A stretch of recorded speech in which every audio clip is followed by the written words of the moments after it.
Tu veux le levier cash en tant que marchand? C'est maintenant.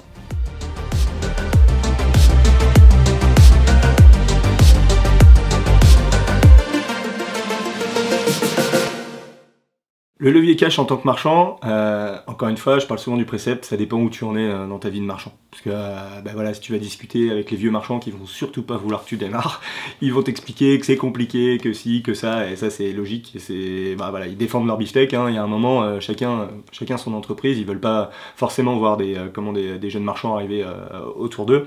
Donc on va vraiment segmenter les choses dans le temps. La première chose à savoir, c'est... je sais qu'il y a plein de choses qui commencent à arriver sur le net. Non, en tant que marchand, il faut de l'apport. Pourquoi il faut de l'apport? Parce qu'en fait, la banque, elle mesure un risque. Et tu sais, la banque, si elle te finance, pour le levier bancaire, elle va forcément se protéger. Comment elle fait? Une opération sur un prix de vente à 100%, okay, elle va te dire, elle veut que tu aies 20% de marge. Donc jusque-là, c'est ok. C'est-à-dire qu'après, si tu te trompes, tu arriveras peut-être à zéro. Et ensuite, il reste donc 80% du prix, qui est souvent ton prix d'achat, tes frais, etc. Donc là-dessus, elle ne peut pas se garantir, parce que c'est la totalité du bien. S'il y a un problème, s'il y a encore une rectification du marché, même si tu as acheté le bien plus bas, c'est compliqué. Donc qu'est-ce qu'elle va faire? Elle va tout simplement te redemander 20% pour se dire, si jamais il y a un problème, eh bien elle, dans ces 20% d'apport que tu as fait, elle arrivera à se rembourser. Donc sur les 60% de ton prix total de revente. Ok?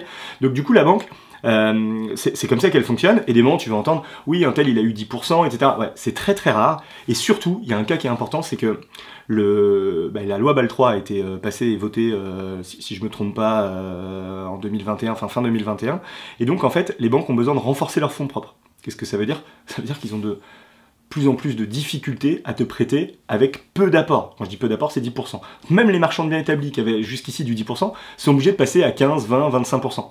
Qu'est-ce que ça veut dire? Ça veut dire que le levier, le cash, est primordial, c'est-à-dire que plus tu auras de cash, plus tu pourras faire des affaires. Les codes que tu as en tête, c'est 20% d'apport pour 20% de marge, minimum pour pouvoir y aller. Ok? Alors quand je parle de marge sur prix de revient. Et ça, les banques financent quand c'est ok. Donc c'est-à-dire que quand tu es jeune marchand de biens, il va te falloir au moins ces premiers 20%. Je parle bien pour le levier cash. Et ces premiers 20%, ça peut être de l'épargne perso. Alors comment aller la chercher? Avec toutes les techniques d'immobilier locatif, avec des arbitrages, résidence principale, etc. Ouais, enfin tu sais bien, ça va pas se faire sans effort, hein. Il y a un moment, si tu veux devenir marchand de biens, si tu veux créer ta boîte, il y a un moment, il faut que tu... Enfin c'est à toi de prendre les risques, c'est pas le banquier qui va prendre tous les risques à ta place, hein. Ça c'est pas possible. La deuxième chose, ça va être ce qu'on va appeler la love money. La love money, c'est pas forcément par amour, c'est simplement de demander de l'argent aux gens que tu connais, que ça peut être des proches, ça peut être ta famille, ta famille perso, tes parents, oncles, tantes, etc. Ça peut être des entrepreneurs qui ont de la trésorerie disponible, etc. Où en fait là tu vas simplement te dire, je donne du rendement en face de l'argent. Qu'est-ce que ça veut dire? Ça veut dire que tes parents, ils te filent 100 000, soit ils te disent, en France, t'as pas le droit de prêter de l'argent gratuitement, attention, donc faut au moins, là, tu mets un taux d'1%, et tu vas leur rendre 100 000 plus 1000 euros à terme, une fois que tu as terminé ton opération. Attention, moi j'invite vraiment à donner plus. Pourquoi? Parce que les opérations de marchand, on vient de se dire, c'est 20%, ok, et les fonds propres, c'est ta réserve, sans ça, tu fais pas. Donc qu'est-ce que ça veut dire? Ça veut dire qu'il faut récompenser les gens à la juste valeur du risque-prix, et en fait, pourquoi je te dis ça? Parce que du coup, les gens, ils vont te reprêter, en fait. C'est-à-dire qu'il y a un moment, tes parents, ils vont te filer 100 000, puis tu vas leur rendre 100 à 1000 euros. Alors c'est bien, ils l'ont fait une fois, et on le fait une deuxième fois, puis après, on va dire, bon, ça me fait chier, moi, à chaque fois, je suis obligé de déplacer mes finances, puis du coup, ils vont être moins enclins, tu vois, à te reprêter cet argent. Donc vraiment, récompense les choses à sa juste valeur, sois vraiment dans un deal gagnant-gagnant sur le long terme pour la love money, parce que tu verras, on va en parler après, t'es obligé en fait de continuer avec ça, surtout si tu veux accélérer et scaler. Je parle souvent, hein, la première année, compétences métiers, tu vas faire 1-2 affaires, et après tu vas stabiliser, tu vas commencer à te mettre des objectifs un peu précis. Puis la troisième année, quand tu veux scaler, si tous ces gens-là, tu les as pas bien récompensés, ça marchera pas.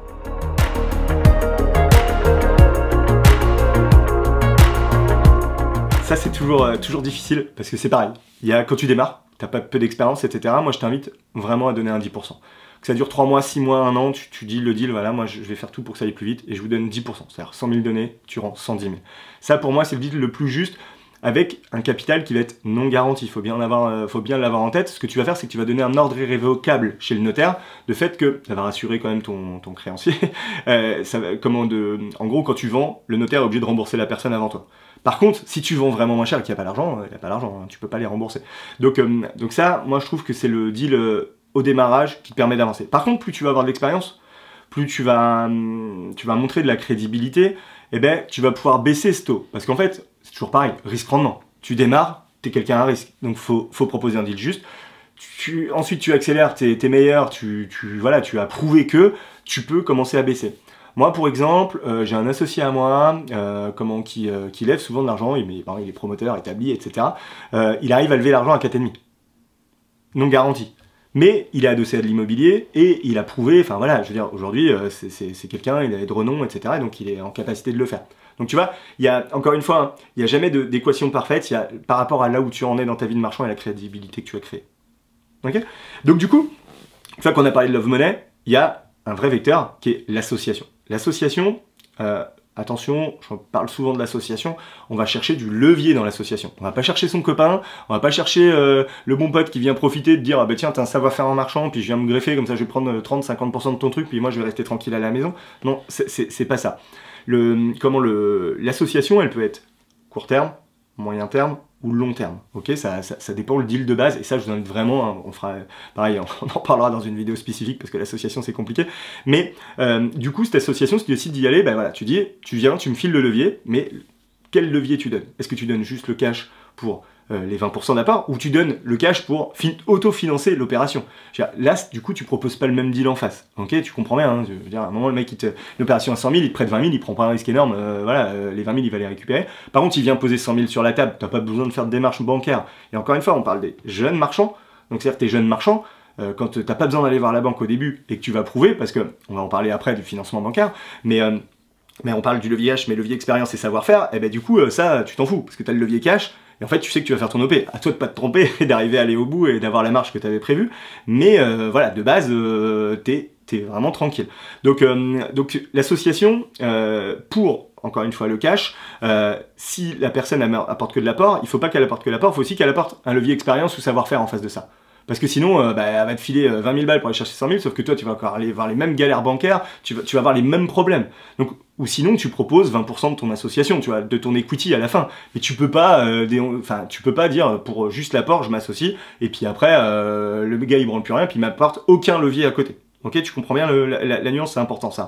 Donc du coup, une fois que t'as décidé de t'associer, de pas t'associer, Love Money, épargne perso, suivant ce que tu as levé, entre tes 20% d'apport ou tes 100%, entre les 20 et 100, tu es obligé d'aller voir la banque. Okay, quand tu es jeune marchand, encore une fois, le problème, c'est que ce qu'il faut savoir, c'est que c'est l'inverse du locatif.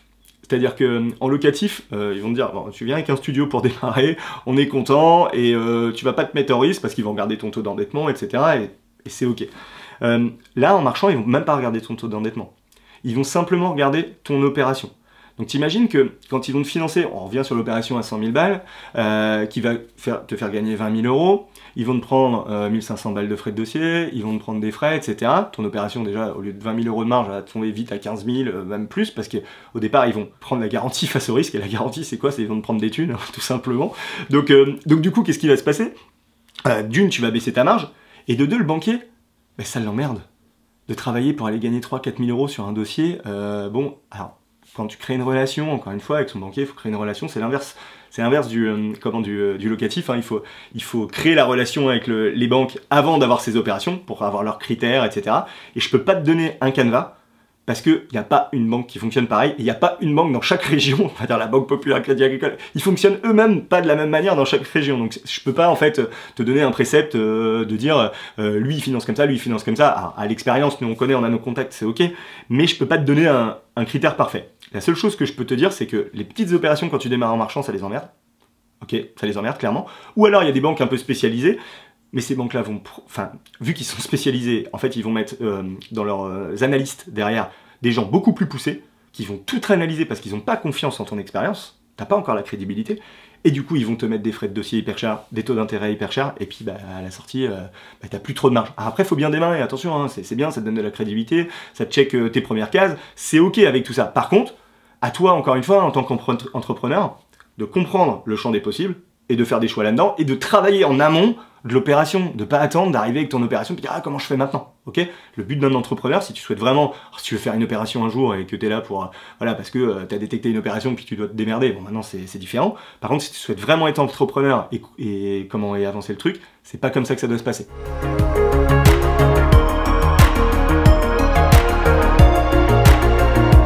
Là on est en avril 2022. Ce qui vaut là, vaudra sûrement pas en avril 2023. Je vais te prendre un exemple très bête. On avait la BP qui nous finançait très bien en région parisienne, la BP de Reims. Et du jour au lendemain, changement de direction, ils ont décidé de changer. Et c'est ok, c'est leur politique. Et voilà. Donc aujourd'hui, oui, il y a une banque qui accepte les petits financements, c'est la banque Kesha, qui aujourd'hui finance. Mais comme je vous dis, attention, les frais sont plus élevés, etc. Et c'est normal parce qu'ils mesurent leur risque et du coup ils se rémunèrent parce qu'ils payent des gens tout simplement pour vérifier tout ça. Alors là, on a parlé des jeunes marchands. Voilà, t'es jeune, tu démarres, enfin t'es jeune, pas forcément jeune, en tout cas t'es jeune en tant que marchand de biens. Bah voilà, tu es obligé de créer ta crédibilité, de checker 1, 2, 3 opérations et pour petit à petit se créer cette crédibilité tout simplement.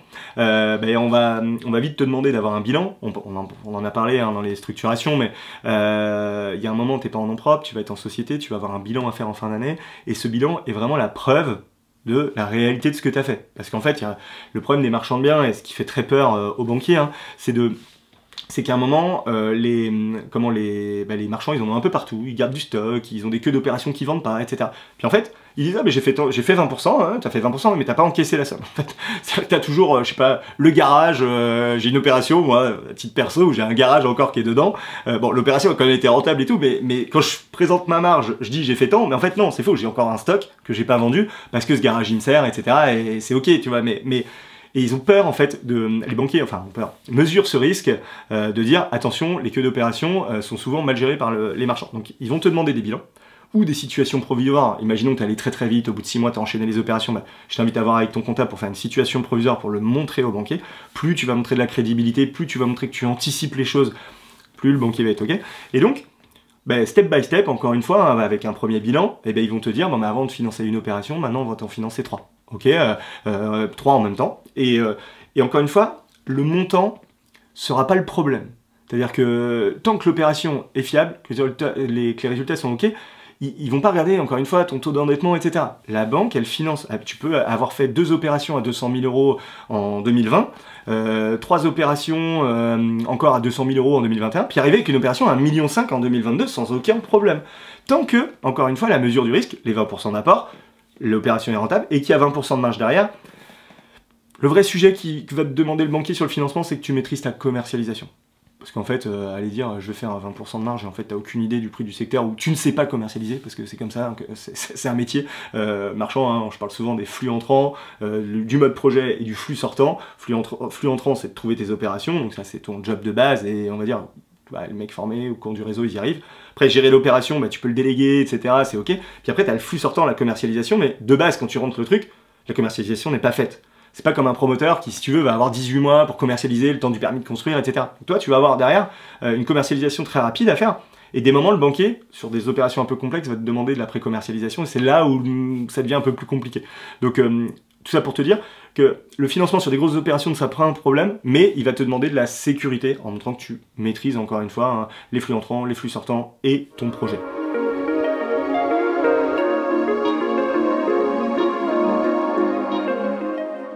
Tu sais, moi j'ai mon oncle qui est marchand de fruits et légumes, tu sais, sur les marchés. Et quand j'étais gamin, j'allais avec lui, alors c'était pas à Rungis, c'était sur Rouen, on allait charger, et à chaque fois je lui disais, mais pourquoi t'achètes ça en ce moment, mais comment tu sais que tu vas vendre ça? C'est une question bête de gamin qui a 8 ans, 10 ans, qui allait l'aider. Et en fait il me disait, non mais ça je sais que je vais le vendre et je vais le vendre à tel prix. En fait, ton métier en tant que marchand, mais bon, ça faisait 30 ans qu'il faisait ça, père en fils et tout, mais toi, ton métier en tant que marchand, c'est petit à petit, je dis bien petit à petit, tu vas pas l'avoir demain, mais c'est d'arriver à maîtriser ce prix de sortie. Alors tu l'auras pas au début, c'est-à-dire que tu vas devoir te tester au marché, tu vas devoir apprendre, ou passer par des commercialisateurs. J'imagine qu'il y a des commercialisateurs qui nous écoutent, franchement, je vous le dis, c'est le meilleur métier du monde. En termes de risque et de marge, voilà, il y a moins de marge qu'en tant que marchand, mais il y a zéro risque, ou très très peu, attention. Donc en fait, voilà, les commercialisateurs ont un réseau, ont passé du temps pour créer ce réseau, et c'est normal qu'ils soient rémunérés pour. Mais par contre, ça coûte cher, parce que dans un bilan, quand t'enlèves entre 3, 5, jusqu'à 10% pour des commercialisateurs, c'est que de la marge qui s'en va. Ok, donc à toi de créer ce réseau, etc. Bon, on dérive un peu, mais on va revenir sur le financement, parce que c'était ta question de base. Mais donc quand tu es établi en tant que marchand, ben là en fait, après tu as plusieurs solutions. Déjà la banque, suivant les banques, soit tu reposes un dossier à chaque fois, mais la relation elle est créée. C'est-à-dire qu'en fait, ils te font confiance. Les dossiers, tu les déposes. Alors attention, les banques en ce moment sont débordées, on est en 2022, l'immobilier explose, et donc en fait c'est pas une question qu'ils veulent pas, c'est une question qu'ils peuvent pas, eux en interne, augmenter les ressources parce qu'il y a un pic d'immobilier pendant 2 ans. Ok, donc eux ils ont un staff, ils peuvent embaucher une personne de plus, mais ils peuvent pas embaucher 10 personnes, puis après les licencier à la fin de l'année. Enfin ça c'est de l'entrepreneuriat, il y a un moment c'est comme ça, et c'est logique, et enfin c'est ok, tu peux pas leur demander. Donc ça veut dire quoi? Dire que plus il y a de taf, plus le délai s'allonge. Et t'as beau être le marchand de biens établi, le conseiller que t'as en face de toi, c'est à toi de créer une bonne relation pour qu'il te fasse passer en haut de la pile. Enfin, à des moments quand tu dis, je vois comment les gars qui gueulent et tout, ça m'énerve. Et il y a un moment, passe du temps avec lui. Enfin, déjà, si tu respectes les gens vont te respecter. Si tu aides ces gens-là, ben, ces gens vont t'aider, vont aller plus vite. Et c'est juste du savoir-vivre, hein, tout simplement. À un moment, quand vous arrivez dans cette démarche, vous êtes avec des gens ils ont un savoir-faire. Je vous parlais dans les différentes vidéos des problèmes juridiques, fiscaux, etc. Ils les maîtrisent. C'est-à-dire qu'ils savent, et ils ont vu des gens autant réussir qu'ils ont vu des gens se planter. Donc ils ont de l'expérience. Alors peut-être pas le jeune qui vient d'arriver, mais c'est rare. Et surtout derrière des analystes qui maîtrisent, etc. Donc en fait, tu as une vraie confiance à créer avec ce banquier, il faut lui dire la vérité. T'es pas en mode, bon, on va pas parler du locatif, de tous les travers de ceux qui ont voulu aller vite. Là, en marchand, c'est pas le cas. Hein. Encore une fois, c'est step by step, ok. J'en parle souvent dans mes stories, mais il y a un moment, c'est pas parce que t'as ouvert un cabis de garagiste que t'es garagiste. Okay, surtout qu'on en a parlé, marchand de biens, il n'y a pas de diplôme, donc c'est pas diplômant. Donc il y a un moment, tu ouvres une société de marchand de biens, demain tu prends un cabis, tu poses tes statuts, c'est ok, t'es déclaré marchand de biens, t'as un code APE et c'est ok. D'ailleurs, sachez que le code APE, quand vous arrivez à la banque, il est mis en rouge, et en fait, vous pouvez pas passer par les financements classiques. Ok, donc il y en a plein qui font tout un tas de conneries que je supporte pas d'ailleurs, mais parce que justement, pour trafiquer les codes APE, pour pouvoir passer par d'autres financements. Non, il y a un moment, putain, professionnaliser les choses. Si vous voulez vraiment avancer dans votre vie professionnelle et devenir marchand de biens, vous devez professionnaliser l'approche. Et donc non, vous allez avoir des galères, et vous allez les régler petit à petit. Et vous irez peut-être un poil moins vite, mais à un moment, vous allez atteindre votre objectif. Ok, et vous allez gagner en crédibilité et en confiance avec les gens, on en parlait tout à l'heure, et vous passerez sur le haut de la pile, et à un moment, vos financements, en gros, en ce moment, hein, en 4 à 6 semaines, vous aurez votre offre de crédit, ok? Alors il y a eu des moments où c'était plus rapide, il y a eu des moments où c'était plus long, en ce moment c'est ça, c'est 6 semaines, 6 à 8 semaines suivant les banques, et donc là la relation, voilà, c'est-à-dire que ça va plus vite, tu sais que tu es financé, tu as une bonne relation, alors tu sais, tu n'es jamais sûr à 100%, hein, il y a des analyses derrière, et il peut y avoir des changements de direction qui font que, et ou sinon il y a la ligne de crédit qui peut être affectée. Alors, une ligne de crédit c'est quoi? C'est-à-dire que on prend ce qu'on va appeler des garanties par le haut ou des garanties par le bas. Okay, qu'est-ce que ça veut dire? C'est-à-dire que le banquier, encore une fois, il faut qu'il se protège. Donc, soit il te dit, je te finance tu as plein de petites opérations de 50 000, 60 000 ou 100 000, ben, je vais t'ouvrir une ligne de crédit de 500 pour tant d'opérations de 100 000. Tu vois, par exemple, 500 000, puis ils vont t'autoriser 5 opérations de 100 000 en même temps. Pourquoi? Parce qu'ils diluent le risque, parce qu'il y a plusieurs opérations. Et puis, les garanties, c'est pas... Voilà, puis ils vont te dire, je vais prendre une hypothèque à chaque fois sur le bien. Ok, donc en gros, ils mesurent leur risque. Ils savent que si tu te plantes sur une opération, bah, ça va coûter 10 000, mais globalement, sur les 4 autres, tu t'en seras sorti. Dans la dilution, si tu veux, ils maîtrisent le risque. Donc ça, c'est ok. Ils prennent la garantie par le bas, ils vont prendre l'hypothèque sur chaque bien, etc. Par contre, tu vas pas passer en comité, tu iras vite, tu pourras te positionner sans condition, etc. Alors là, ça vaut pour 500, ça vaut pour 1 million, mais plus tu vas monter, moins la garantie sur le bas, ils vont l'accepter comme ça. Qu'est-ce qu'ils vont te demander? Ils vont te demander une garantie par le haut. Garantie par le haut, ça veut dire quoi? Ça veut dire, soit tu as des biens immobiliers qui sont déjà payés, sur lesquels tu vas pouvoir remettre une hypothèque. C'est-à-dire que, je sais pas, tu as ta RP aujourd'hui qui vaut 500 000 €, tu vas aller voir le banquier, tu dis, écoutez, je vous la mets en hypothèque, on vous donne une promesse hypothécaire de ce bien s'il y a un problème, et en gros, elle vaut 500, il va prendre 70-80% de la somme, et il va t'ouvrir une de crédit auquel tu pourras faire ce que tu veux. Alors, toutes les banques ne le font pas, attention, c'est compliqué. C'est souvent les nationaux, d'ailleurs, qui le font, parce qu'ils ont l'habitude, puis bon, ils ont sûrement un plus gros volume. Mais par contre, ils vont plutôt aller chercher des sommes plus importantes. Parce que à monter ce genre de dossier, encore une fois, pour eux c'est compliqué, ils vont plutôt te demander qu'est-ce que tu as en garantie, est-ce que tu n'as pas un truc à 1 million, 1,5 million, 2 millions, tu vois, à mettre en garantie. Et là, après, ils vont te prêter une grosse ligne de crédit sur laquelle, cette ligne de crédit, elle sera affectée donc peut-être à une opération, mais elle pourrait être elle-même affectée à des fonds propres. Alors si tu fais le calcul, c'est-à-dire que on te prête 1 million, ce million, tu peux l'amener pour les 20% d'apport et aller chercher, du coup, un x5 derrière. Donc tu peux aller chercher 5 millions, une opération à 5 millions. Alors, me faites pas dire ce que j'ai pas dit, ça va pas se faire du jour au lendemain, mais quand t'es marchand de biens avancé, etc., plus tu avances, et ça, c'est complètement jouable. Ok? Donc, on l'a dit, donc il y a le levier financement, classique. Tu as la ligne de crédit qui peut être faite au niveau des banques. Ensuite, tu vas avoir l'association. L'association, moi, je prône ça, hein, c'est vraiment parce que tu dilues pas que le dossier bancaire, que l'apport, et ça, tu dilues aussi le risque.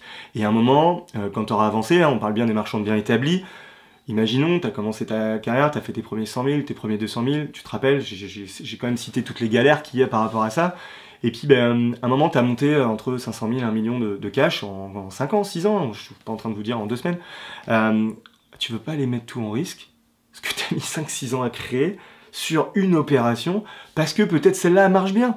Mais putain, c'est toujours le risque rendement. Alors ça devrait être l'inverse. On devrait plus, parce qu'il faut prendre des risques pour gagner de l'argent, et plus on en a, plus on dit, plus on peut prendre de risques. Sauf qu'à un moment, moi je pense qu'il faut plutôt multiplier les opérations, c'est-à-dire accepter, se diluer, d'être plutôt stable avec des associés, tu vois, et là-dessus, en fait, diluer son risque par l'association et par l'equity qui va en sortir. C'est-à-dire qu'au lieu de faire 2 opérations où tu prends des risques énormes, toi tout seul, et où tu mets tous tes fonds propres, alors, je parle des risques, mais on peut aussi parler des délais, parce que du moment, l'opération pour X raison, urbaniste est attaqué, les recours, etc., puis ton opération dure, au lieu de durer 6 mois, elle dure 24 mois, bah, tes fonds propres ils tournent pas, puis bah, du coup, ton opération elle est presque pas rentable, hein, parce qu'après il faut diviser par 2 le vrai rendement. Et donc là, bah, quand ça t'arrive et que t'es associé, bah, bon, bah ok, c'est une... Enfin, une aiguille dans le botte de foin, t'avais 10 opérations, t'en as une qui est arrêtée, bah, tu fais quand même 90% de ton chiffre d'affaires et de ton résultat, tu vois. Ça, c'est du pilotage entrepreneur. Donc, moi, je prône plutôt ça. Après, tu as d'autres leviers, toujours pareil, mais qui vont être soit pour lever les fonds propres, soit lever la totalité. C'est le crowdfunding, ok. Ça marche bien, par contre c'est cher. Donc dans ton bilan, il faut le prévoir, parce que tu peux pas te dire, tu vois, en gros c'est 15%. Le crowdfunding. Donc imagine si tu finances toute ton opération, puis il y avait 20% de marge, bah il te reste plus que 5%. Okay, par contre, si tu finances que tes fonds propres, tes 20 premiers pourcents à 15%, globalement, ça va te coûter 2%. 2,5 et 3, j'ai pas fait le calcul exact, je te le fais en live, ça va te coûter 3%. Donc, il faut le savoir, mais 3% d'une marge à 20, 25, et puis attention, je vous dis 20% de marge, les moyennes de marge sur les opérations de marchand de biens sont plutôt, alors, je parle au nom du cercle MDB, sont plutôt vers les 30, 35, 40%. Ok. Donc, aller donner 3%, c'est pas à l'échelle du problème.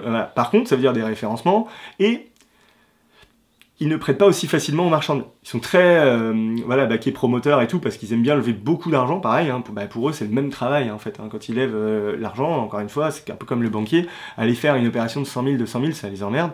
Donc il faut plutôt aller sur des projets assez gros, ok, ou alors s'ils te financent la totalité de l'opération. Moi j'en ai financé une en totalité avec des associés du cercle, où à un moment en fait il y avait une stratégie d'aller au financement, ça commence à capoter, c'est la merde, etc. Dans les crowdfunding, l'opération elle faisait 60% de marge, bah oui on a lâché 15%, on fait encore 45%. Enfin, tu vois, il y a un moment, il faut relativiser, parce que les mecs, ah oui, mais j'ai donné, alors là, je vais pas te dire de conneries, je crois que c'était un billet de 100 000, ouais, mais tu files 100 000, ouais, enfin, il y a un moment, j'ai sorti mon opération, toi, sinon, t'as les galères, puis tu vas peut-être filer les 10% à ton vendeur, parce que, t'as pas pu aller au bout de l'opération, donc, faut toujours relativiser, puis à un moment, encore une fois, c'est ce que je vous ai dit juste avant, c'est-à-dire que, plus vous serez dilué et associé sur des trucs, plus ces choses-là, en fait, sont minimes, parce que tu comprends bien que ton impact, à chaque fois, c'est 30% c'est à 30%, 50% c'est à 50%, et donc, du coup, ta force, en tant qu'entrepreneur, c'est de diluer ce risque en étant sur un max d'opérations, et de pousser ça. Alors, tout le monde n'a pas la capacité de le faire tout de suite, etc., ça prend des étapes, mais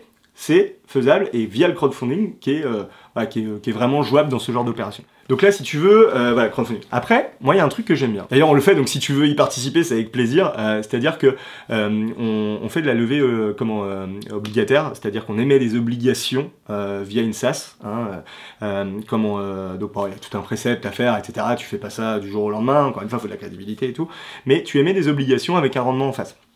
Qu'est-ce que ça veut dire? Ça veut dire que soit tu le fais pour une opération ponctuelle, tu la détectes. Tu te dis, je sais pas, on est le 1er janvier, j'ai mon opération, je dois financer mes fonds propres ou la totalité, encore une fois, c'est à toi de voir ton choix, et j'ai un mois pour lever ces fonds, je vois avec mon avocat, etc., j'ai des gens qui sont prêts à investir chez moi, et je leur propose un rendement en face de cette obligation.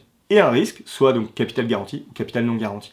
Et ça marche très très bien, parce que si tu vas faire appel aux gens autour de toi, c'est un peu comme de la love money, mais c'est créé dans ta structure. Alors tu vas me dire, pourquoi tu ferais appel à la love money? Ça va plus vite, c'est plus simple. Le problème de la love money, c'est que toi tu vas payer à titre, parce que la love money c'est que à titre perso, c'est pas la SaaS qui fait la love money, ok? Donc en fait, à titre perso, tu vas payer des intérêts, ok? Donc encore une fois, 100 000, tu payes 10 000 par exemple, tu vas pas le passer en charge dans la structure, la SaaS. Donc toi tu vas l'apporter en compte courant associé, tu vas peut-être te faire énumérer, mais en tout cas il n'y aura pas de charge dans la structure, donc tu vas payer de l'IS, de la flat tax pour ensuite payer les 10 000. Enfin, tu vois, donc du coup, c'est pas 10 000, on est plutôt à 25 000 que tu as donné, si vraiment tu fais le calcul. Alors, donc, c'est bien pour démarrer la love money, mais après, faut professionnaliser l'approche. Et justement, donc, en obligation, donc, soit c'est, comme je disais, une opération ponctuelle comme ça, soit tu dis, non, moi, voilà, j'ai décidé, j'ai mes objectifs, je sais que j'ai un flux entrant, hein, je parle encore de flux entrant, flux sortant, j'ai un flux entrant important, je le maîtrise, il est régulier, et bien là, je décide de dire, quoi qu'il arrive, je lève l'argent. Je lève l'argent et je m'en servirai. Voilà, mais par contre, imaginons que tu lèves 500 000 au 1er janvier et que tu promets tout le monde, enfin tu dois rembourser le 1er janvier de l'année d'après, mais tu sais que dans ton bilan économique, ok, un bilan économique, enfin en tout cas dans ton prévisionnel en tant que marchand, si tu as prévu 10%, ben, tu dois 50 000, quoi qu'il arrive, à ces gens-là en fin d'année. Alors qu'est-ce que ça veut dire? C'est-à-dire que si tu fais le vrai calcul, 20% d'apport, 20% de marge, normalement avec 500 000 tu fais 500 000. Ok, alors c'est pas vrai quand t'as 4 millions, parce qu'au bout d'un moment c'est trop dur de faire tout tourner, mais quand t'es surtout sur des petites sommes, pour 500 000, tu vas aller chercher 500 000, donc qu'est-ce que ça veut dire? Ça veut dire que, au lieu de faire 500, tu fais 450. En soi, est-ce que c'est compliqué? Voilà, il y a des choses plus dures dans la vie, et non mais tu vois, faut se dire la vérité, parce que, encore une fois, tout le monde doit gagner, t'es en train de démarrer, t'es pas multimillionnaire. Alors, moi j'ai souvent des gens qui me disent, ouais mais moi ce marchand-là il est arrivé, il a acheté cash, il fait que 10% de marge. Mais ouais, mais encore une fois, t'en es où t'en es? Tu vois, on parlait des jeunes marchands au début de la vidéo, on a parlé des marchands plus avancés, puis après il y a ceux qui sont juste multimillionnaires et qui se disent juste je m'amuse. Et vraiment c'est la pire des concurrences, hein, je te jure. Mais c'est la pire des concurrences, mais en même temps ils sont sympas ces gars-là, tu vois, tu peux discuter et justement on veut plutôt choper du levier avec eux, tu vois, pour dire attends moi on va aller chercher plus de marge, hein, et puis qui t'aident, tu vois, parce qu'ils vont te mettre du levier. Mais voilà, c'est une concurrence, c'est comme ça, elle est comme ça. C'est soit des grands marchands de biens, soit des gens qui ont beaucoup d'argent puis qui aiment s'amuser et faire ça. D'ailleurs, souvent, fiscalement et juridiquement, pardon, ils sont pas toujours au point, donc fais attention. Mais voilà, en tout cas, sache que c'est comme ça, t'as de la concurrence et tu peux rien y faire, c'est la vie et il faut faire avec. J'ai essayé d'être le plus clair possible. Si tu veux avoir tous les préceptes du dossier bancaire, parce que là on a parlé de comment ça se passe, mais après il faut quand même donner tout un tas de papiers à la banque. Écoute, je t'invite à prendre la checklist et à la télécharger sur cette vidéo et t'auras plus qu'à remplir tout ça et aller voir ton banquier en professionnalisant encore une fois l'approche.